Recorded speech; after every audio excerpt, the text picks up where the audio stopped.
Howdy everyone, this is Grant Bynum with Uptown 101, and this is my channel, Best Dallas Apartments. Hey, so we're here looking at the L2 Uptown in Dallas, Texas. It's the L2 Uptown in Dallas, Texas, and this is the gym.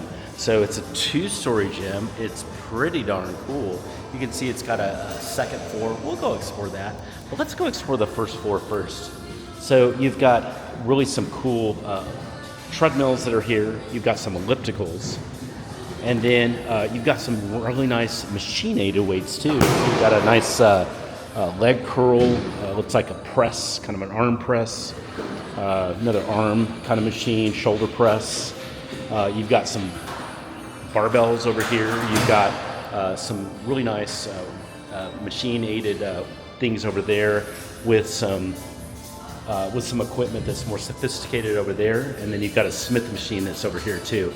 So this is just the first floor, and you've got some really cool stuff going on. But then we're going to go to the second floor, and we're going to do that we'll do that on video number 2. Also love it how you've got the light here, so you've got a lot of light that you can look over. Hey, you're looking out over Uptown, so you've got some great views of the city.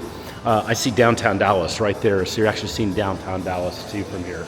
This is pretty cool. I would say this is a probably B+, A- kind of gym. And you'll see it up there and I think you'll agree, especially when you see it up there. Let's go see that right now. If you have any questions about anything you're seeing, send me a text. Just use the number below.